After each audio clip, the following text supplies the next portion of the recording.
दोस्तों, BTN समाचार में आपका स्वागत है। आपको बता दें कि सूबे के पूर्व मुख्यमंत्री अखिलेश यादव जी ने आज बलरामपुर का दौरा किया। अपने दौरे के दौरान उन्होंने सूबे के और पार्टी के अपने कद्दावर नेता डॉक्टर SP यादव जी को श्रद्धांजलि दिया और उसके पश्चात पत्रकारों से मिले।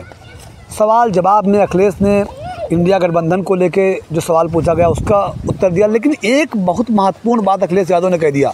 उन्होंने कहा कि भाजपा अपने सभी सांसदों का टिकट काटने वाली है, क्योंकि उनके सांसद जो थे वो आउट ऑफ क्षेत्र में उन्होंने कोई काम नहीं किया है। इसके अलावा उन्होंने इशारा देवीपाटन मंडल की तरफ करते हुए कहा कि यहाँ के एक सांसद अपनी सीट बदलना चाहते हैं। उनका इशारा बृजभूषण शरण सिंह पे था। आपको बता दें कि बृजभूषण शरण सिंह देवीपाटन मंडल के एक बड़े नेता हैं, कुश्ती संघ के अध्यक्ष रह चुके हैं। तो कहीं ना कहीं अखिलेश जी ने आज एक बड़े नेता पर टारगेट किया। अखिलेश इस बात को समझते हैं कि बृजभूषण पर टारगेट करने से ही देवीपाटन मंडल में कुछ सीटें हासिल की जा सकती है, तो उन्होंने इशारे में हमला किया है। आइए सुनते हैं अखिलेश ने क्या कहा, बृजभूषण को लेकर इशारों में क्या बयान दिया है। हालांकि उन्होंने नाम नहीं लिया है, लेकिन कुछ बयान दिया है। आइए सुनते हैं क्या बयान दिया है। की उनकी टिकट कटने जा रही है।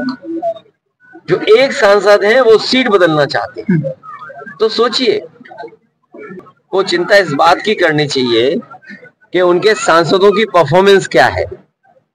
यहाँ तो मान लीजिए गठबंधन के सांसद जीते थे, लेकिन उत्तर प्रदेश की सरकार उनकी रही, दिल्ली की सरकार उनकी रही।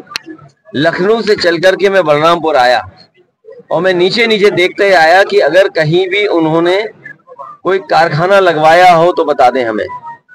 जो आरोप समाजवादियों पे लगाते थे, अरे डबल इंजन की सरकार और इन्वेस्टमेंट कितना, 40 लाख करोड़।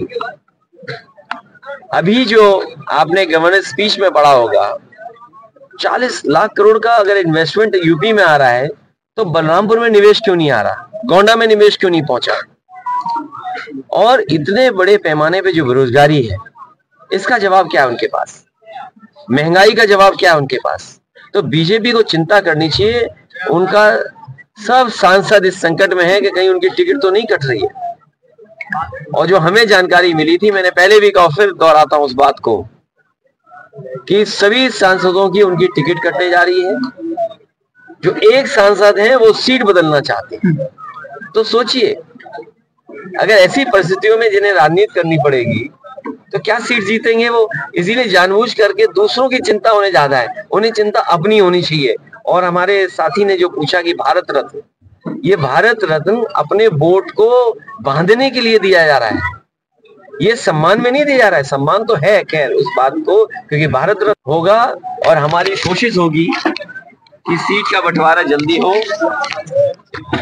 जीत और सीट, इसी आधार पर हम लोग आगे बढ़े। इजराइल जा रहे हैं और जो अग्निवीर के लोग कपड़े उतार के आंदोलन कर रहे हैं, इनसे कैसे बीजेपी बच पाएगी। और ये जो नई आवाज उठी है पीडीए वाली, इसमें पीड़ित दुखी अगड़े भी हैं, ये ना भूलें अपने आप को। जो पीड़ित हैं, दुखी अगड़े वो भी हैं, और पिछड़े दलित अल्पसंख्यक आदिवासी भाइयों का ये समूह है और आदि आबादी के साथ आगे बढ़ रहे हैं। तो 90% लोग इस पीडीए में शामिल हैं, तो भारतीय जनता पार्टी कैसे बचेगी। भैया ये बताइए, आपकी पार्टी, वो चाहे नीतीश कुमार जी हो चाहे आप, है ना, जातीय जनगणना की बात करते थे। अब नीतीश जी जो है एनडीए में शामिल हो गए हैं, आपकी जातीय जनगणना का क्या होगा। नहीं, उनके जाने से मुद्दा थोड़ी खत्म हो जाता है। हमें तो बधाई देना चाहिए नीतीश जी को, कम से कम शुरुआत तो कर गए। ये बात अलग है कि वो कामयाब नहीं हुए, बीजेपी के लोगों ने कुछ जादू चला दिया, क्या किया उस बारे में मैं नहीं जाना चाहता हूँ। लेकिन जो बात उठी है, जाति जनगणना, आबादी के हिसाब से हक और सम्मान, बाबा साहब भीमराव अम्बेडकर जी यही तो चाहते थे। हमारा संविधान यही तो रास्ता दिखाता है। हमारा संविधान ये कहता है कि हर जो पिछड़े दलित हैं उनको विशेष अवसर मिलने चाहिए, जो अल्पसंख्यक हैं उन्हें विशेष अवसर मिलने चाहिए। तो आखिर क्यों नहीं मिले। तो उस दिशा में जो काम किया है, अगर वो काम पूरा नहीं कर पाए हैं तो समाजवादी लाओ उस काम को पूरा करें। आप भारत जोड़ो यात्रा में शामिल होंगे। देखिए मुश्किल तो ये है कि कई बड़े आयोजन होते हैं, बड़े कार्यक्रम होते हैं, हम लोगों को निमंत्रण ही नहीं मिलता। तो अपने आप क्या मांगे हम निमंत्रण? अखिलेश जी निमंत्रण मिला था आपने? अपने आप मांगने से मिला। जब आवाज उठाई हम लोगों ने कि बताओ हमारा घर गंगा जल से धोया, तब सुनने में आया कि उन्होंने कहा निमंत्रण दे दो, ठीक है। तेजस्वी को ईडी उस समय आएगा। मैंने आपसे कहा कि ये जो समय है, समय के साथ सब चीजें होती हैं। अखिलेश जी भगवान हमें बुलाएंगे तो हम जाएंगे। कब उनकी इंडिया गठबंधन बनेगा नहीं बनेगा, कब इच्छा हो जाएगी बुलाने की, अभी तो भगवान ही जानते हैं। अखिलेश जी इंडिया गठबंधन बनेगा, इंडिया गठबंधन बना दीजिए, सब तो चलेगा छोड़ के आपको। उससे अलग कोई बात नहीं। जीत ही है, जो जीते वो सीट ले।